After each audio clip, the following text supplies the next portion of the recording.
I still remember the exact moment like a freeze frame in my mind. I was standing at the end of the long mahogany conference table, carefully placing a fresh set of acquisition documents into leather binders. The room smelled of polished wood, expensive cologne, and power. The CEO, Nathan Carroll, the man who ran our multinational firm like his personal empire, leaned back in his chair, flashing that signature smug grin. "Mandy," he said like my name was punchline. "You're a secretary, not a lawyer. Maybe stick to stapling things." Huh. A few of the executives chuckled. I felt the heat crawl up my neck, but I said nothing. I simply nodded and set the binder down in front of him. I had been at Carroll Holdings for 8 years. Started as an admin assistant, but over time I became something else entirely. The unofficial fixer, the quiet one in the room who remembered every clause, every date, every clause buried on page 47 of a 500-page contract. But none of that mattered to Nathan. In his eyes I was furniture, useful, silent, and invisible. The meeting was about the company's biggest acquisition yet, buying out a European logistics firm valued at $90 million. Everyone around the table was practically vibrating with excitement. The deal was set to close in a week, and Nathan, of course, would take all the credit. But as I handed him the contract draft for final review, I couldn't ignore the knot tightening in my chest. "There's something in here you might want legal to double-check," I said, quietly tapping a section near the Nathan barely glanced at it. Said, "Leave it." I looked him in the It's a loophole. Page 312. Subsection D. Technically allows third-party purchase rights under dormant license clauses. Nathan scoffed loud enough for the whole room to hear. "Mandy, please. Have 3 Ivy League lawyers working on. If they're not worried, I'm not worried. And I don't pay you to think." The room fell silent. Smirked. Looked away. I nodded again. Understood. But inside something shifted. For years I had accepted the condescending comments, the subtle digs, the glass ceiling pressed firmly against my head. I told myself it was the price of staying in the game. But this moment, this was different. This wasn't just arrogance. It was negligence. And I wasn't going to let it slide. At night I stayed late at the office under the pretense of preparing meeting notes. The cleaning crew passed by without a second glance. After all, Mandy, the secretary, was always there, always invisible. But I wasn't preparing notes. I was reading carefully. Every clause, every footnote, every cross-reference of that acquisition contract. And what I found chilled me. The dormant license clause was real and legal. It allowed a third party to assume licensing rights if they paid a nominal fee and submitted a claim before the acquisition officially closed. Price $1. It was a clause designed for emergencies, never meant to be triggered, but it hadn't been removed, and no one else had noticed. Stared at the legal print long after midnight. My hands trembled, but not with fear. With something sharper, stronger. For the first time I realized the real power wasn't with the people at the boardroom table. It was with the people who understood the fine print. I made a decision that night. A decision that would change everything. But I wasn't reckless, and I wasn't naive. I knew I'd need a plan. More importantly, timing, because the clock on the acquisition was ticking, and Nathan Carlyle had no idea that by the time they tried to close their $90 million deal, I'd already be the legal owner of exactly what they were trying to buy. The next morning the office hummed with its usual rhythm. Coffee brewing, keyboards clacking, small talk flowing like white noise. I sat at my desk, outside the executive suite reviewing emails. On the surface, I looked exactly like what they thought I was. Quiet secretary who didn't make waves, but under my blazer, folded neatly in my bag, sat a signed check for $1 and a printed claim form.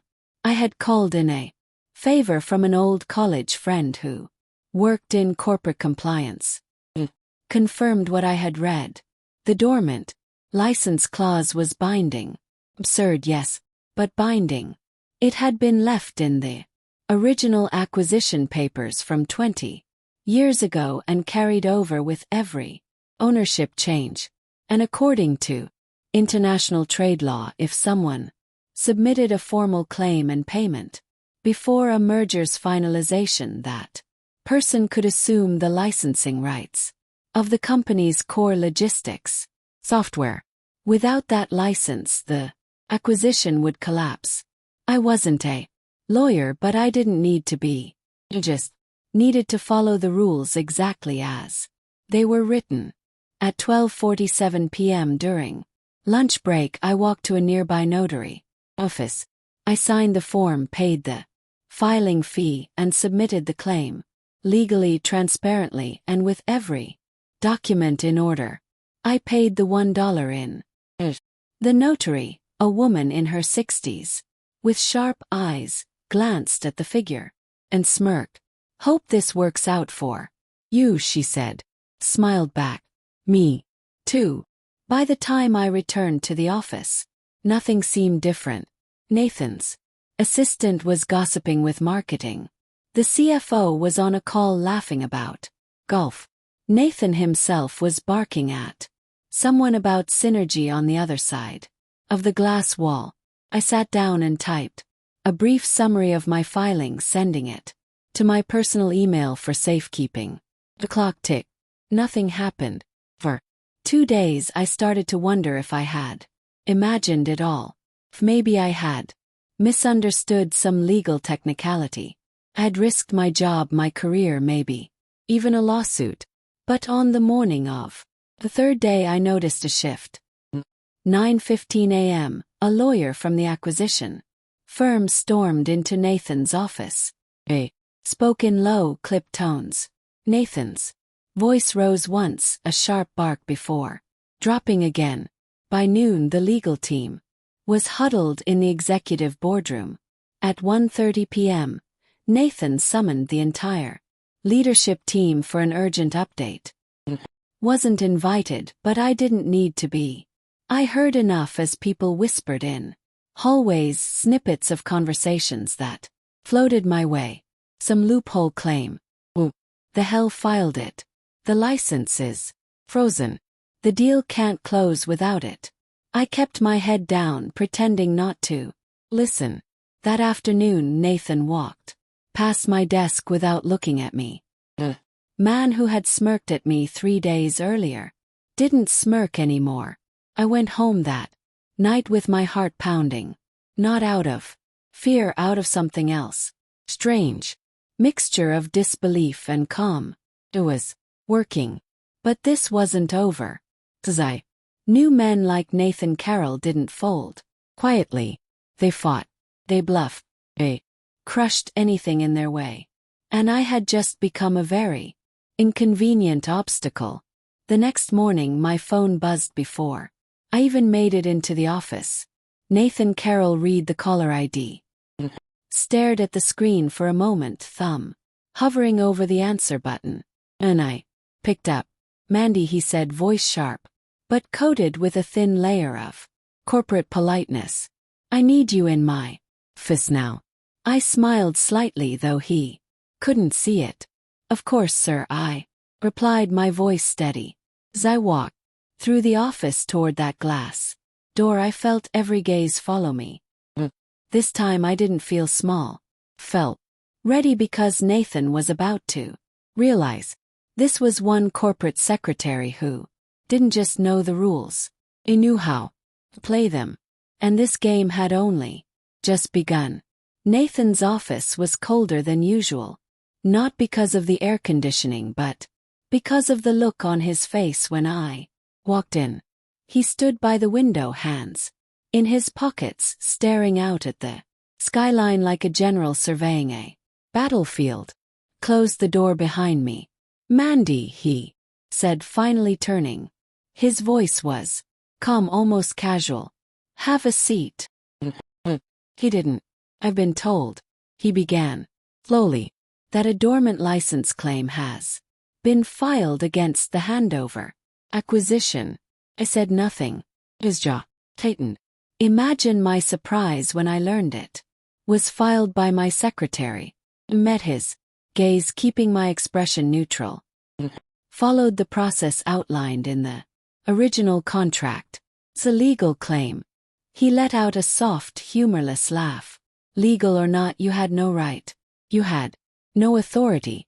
You blindsided this company and jeopardized a $90 million acquisition." I kept my hands folded on my lap. "Actually, I exercised a public clause that your legal team overlooked, and as of now, I hold the licensing rights. Handover requires to operate in this market." His eyes darkened. "What are you playing?"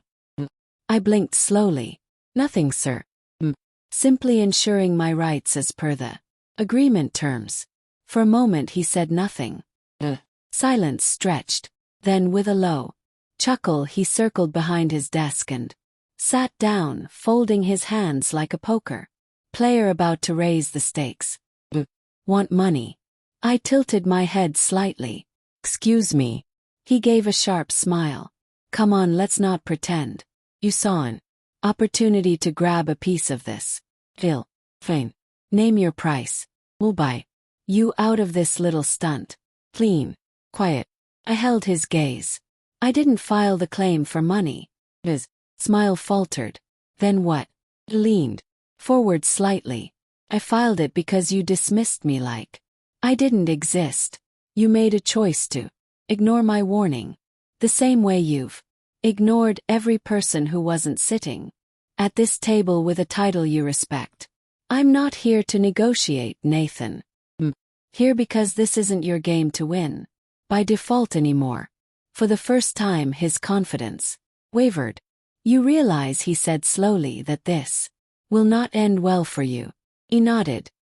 "Realize it won't end well for you either." We stared at each other in a silent standoff, the air between us razor sharp. Finally he leaned back in his "You'll regret this, Mandy." I gave him a small, polite smile. "Take my chances." I stood and walked to the door. His voice stopped me just as I reached for the handle. "You think you're smarter than me?" Turned, met his gaze head-on. "Whoa, Nathan. I think I read the fine print." And then I left. The hours after our confrontation felt surreal. I returned to my desk, heart pounding, acting as if nothing had happened. The office was a sea of hushed voices and darting glances.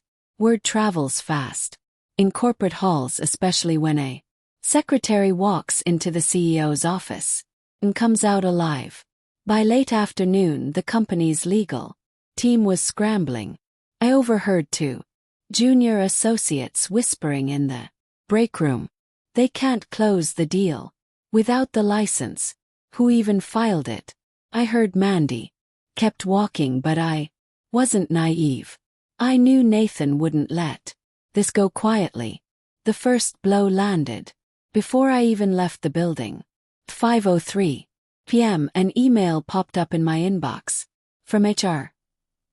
Subject: formal inquiry into conduct. Immediate response required. I opened it, my pulse steady. They were investigating me for unauthorized interference with corporate contractual agreements. I almost laughed. Almost. 'Cause I had seen this tactic before. Classic move in corporate chess. Smear the opponent, discredit them, make them look like a rogue actor before they could build a defense. But I was ready. I forwarded the email to my attorney. Yes, I had hired one 2 days ago. Wasn't walking into this unarmed. Nathan thought this was still his game.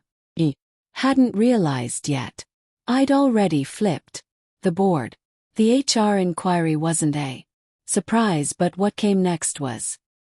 Next morning I arrived at the office early, wanting to stay ahead of whatever Nathan had planned.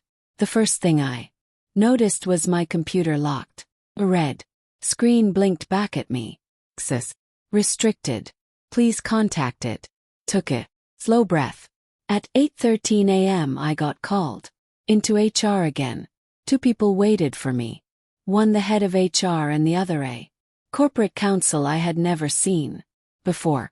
We've temporarily suspended your system access, the HR director began, folding her hands neatly on the table. Pending investigation into recent concerns raised by the executive office. I nodded calmly. Concerns relating to a lawful documented license claim that I filed personally, outside of company resources. A flicker of discomfort crossed her face. We're simply following protocol. I leaned back in my chair. I handed her a letter signed by my attorney formally stating that any retaliatory action taken against me, including restricting access or assigning blame without evidence, would be met with legal response.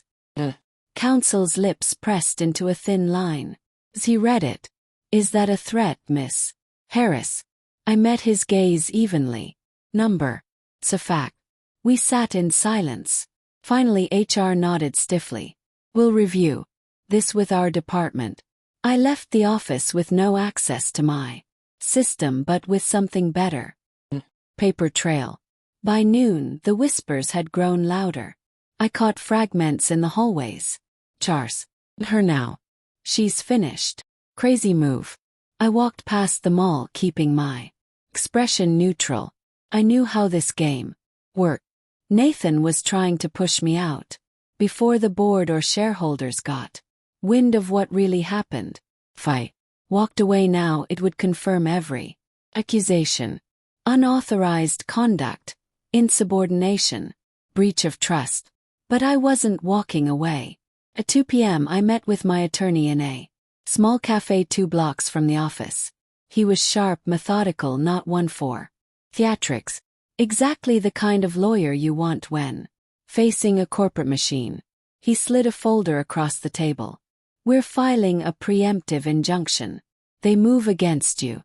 They'll have to explain everything in court. Public record. I opened the folder, glancing over the documents. Nathan won't risk that, I said quietly. My attorney smiled slightly. That's the next day the atmosphere at the office shifted. The tension didn't dissolve, thickened. But this time, it wasn't directed at me. It was Nathan. Word had started leaking. People asked questions. How did a secretary file a binding claim? Why hadn't legal caught? Why was HR scrambling like this? CFO avoided eye contact with me. 2 VPs whispered in the hallway when I passed. And then late that afternoon, something I didn't expect happened. Got a call from the chairman of the board. Mandy, this is Richard Clark. Believe. We need to have a conversation. I sat across from him in a glass-walled conference room on the top floor. Unlike Nathan, Richard didn't posture. He listened. For 20 minutes I laid it all. The ignored warning, the loophole, Nathan's dismissal, the filing, the retaliation. I presented everything with documents. Calm, factual, professional. When I finished, Richard sat back, hands steepled. You've put us in a difficult position, he said finally. Met his. No, sir. Nathan did that. Followed the law. Company's leadership ignored it. He exhaled, slowly nodding. You're not wrong. Pause stretched between us. You've given us a lot to consider, he said. I'd appreciate it if you didn't speak to the press in the meantime. Gave a small polite smile. I'm not looking for headlines, Mr. Clark. I'm looking for accountability. He nodded again, this time slower. Understood. As I stood to leave, he said quietly, "We'll be in touch." By the time I left the building that night, the office felt like a cracked facade, still standing, but ready to collapse. Nathan thought this was a game of intimidation. But he forgot one thing. You can't intimidate someone who has nothing left to lose and everything left to prove. By Monday morning, the office no longer felt like the same place. It wasn't anything obvious.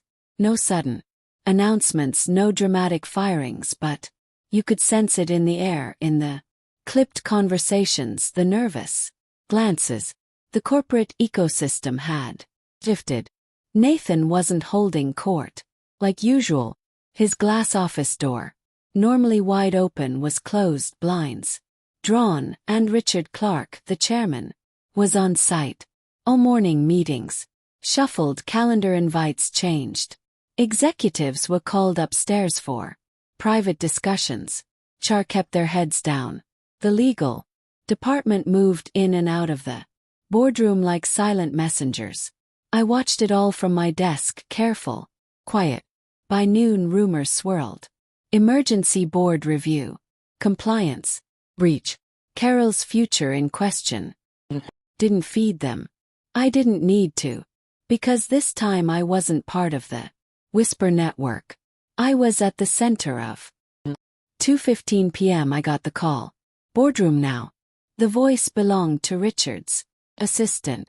I stood, smoothed my blazer, and walked the long corridor toward the executive suite.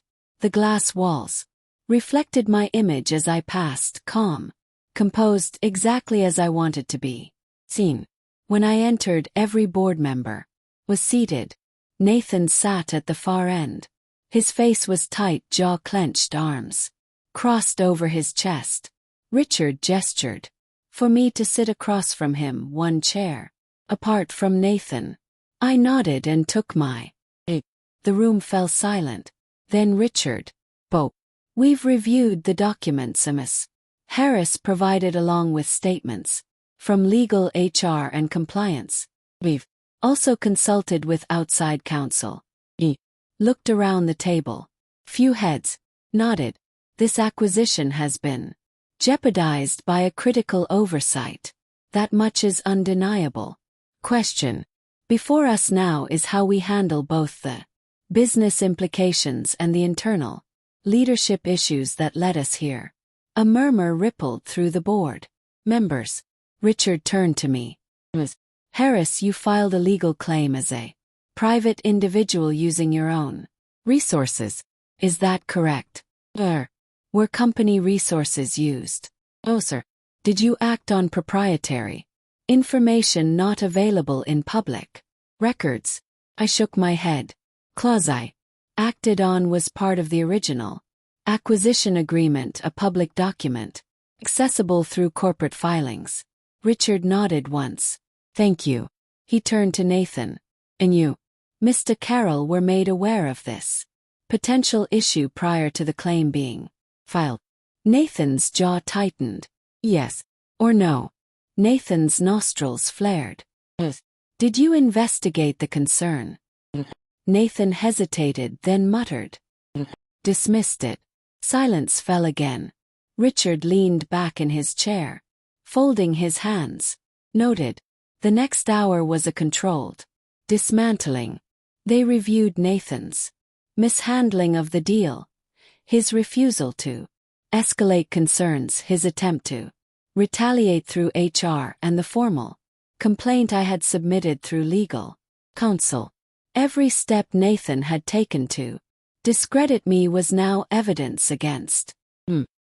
He tried to defend himself. Excuses, half-truths, shifting blame to his legal team, even suggesting I acted out of spite.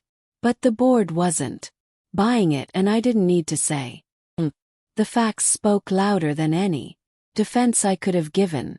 Finally, Richard delivered the verdict. Effective immediately, Nathan Carroll is placed on administrative leave pending further review. The board will appoint interim leadership until a final decision is made regarding his position. Nathan opened his mouth, but Richard's raised hand silenced him. You may collect your personal belongings under supervision. Your access is revoked as of now. Nathan's face turned a deep shade of crimson. He shot me a look not of anger but disbelief. I met his eyes with steady. For once he had no words. When the board adjourned, Richard pulled me. Right. You handled yourself with professionalism and restraint, he said quietly. I respect that. Thank you, sir. He gave a small nod. We'll need your help navigating the fallout. Hanover's lawyers are already asking questions. I'll be ready. And I meant it because this wasn't about revenge anymore. This was about doing what Nathan never understood. Protecting the company by doing the right thing.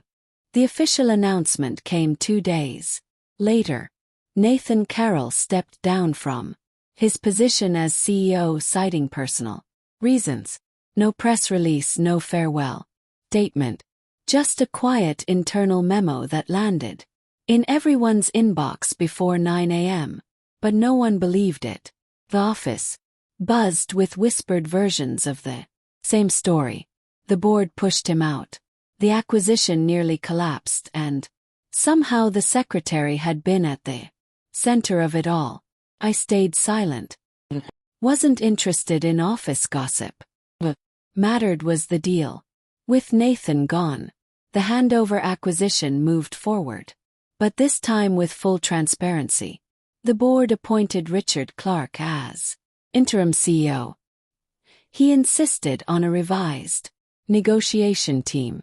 And to my surprise, he asked me to be part of it, not as a token assistant, not as a silent note-taker, as a recognized advisor. You've proven you understand what's at stake, Richard said during our first strategy session. And you know better than most how to read between the lines. I accepted with conditions. Wasn't going to be a figurehead. I wanted clear authority on compliance checks and contractual oversight. I wanted the autonomy to speak up without having to push through layers of bureaucracy. To my surprise, Richard agreed without hesitation. Consider it done, he said. Over the next 2 weeks I worked side by side with the legal team, reviewing every inch of the acquisition paperwork. Hanover's attorneys were cautious but cooperative, especially after learning what had almost derailed the deal. When we finally closed the acquisition, it was airtight. No loopholes, no oversights, no ego-driven mistakes. The deal made headlines in industry circles, not because of its size but because of the quiet shift in how it was handled. For once, a corporate giant closed a deal with integrity and without burying its mistakes under layers of spin. One evening after the final documents were signed, I found myself alone in the conference room, staring at the skyline. 8 years of being underestimated, dismissed, overlooked. I had started this job thinking hard work alone would earn respect. I learned the hard way that it doesn't. Sometimes you have to take respect, claim it, stand firm when others expect you to fold. And most of all, you have to know your worth before anyone else will. Richard joined me a few minutes later, holding 2 cups of coffee. He offered me one. You know, he said, settling into a chair across from me. The board's been talking. I raised an eyebrow. Sounds ominous. He smiled faintly. We want you to stay on, not just for compliance work. We're creating a new role, Director of Risk and Contract Strategy, reports directly to the executive board. I blinked. That's a real position. He chuckled. It is now. Exhaled slowly. Why me? His smile faded into something sincere. Because you didn't just protect this company from a financial disaster. You protected it from itself. And you did it without seeking credit, revenge, or personal gain. I studied him for a moment. Thank you, I said quietly. He nodded. You earned it. The next morning I moved into my new office. A modest space, no corner. Windows, no grand title on the door. I was fine with that because this wasn't about a nameplate. It was about having a voice and making sure no one else in this company ever had to fight alone, just to be heard. As for Nathan, the last I heard he took a consulting gig on the West Coast, a smaller firm, fewer headlines. Maybe he'd learned something. Or maybe he hadn't. That wasn't my concern anymore. Some battles you fight for survival, some for principle, and some you fight because walking away means accepting the way things are, when you know they should be better. I didn't set out to win a war. I just refused to lose quietly. And in the end that made all the difference.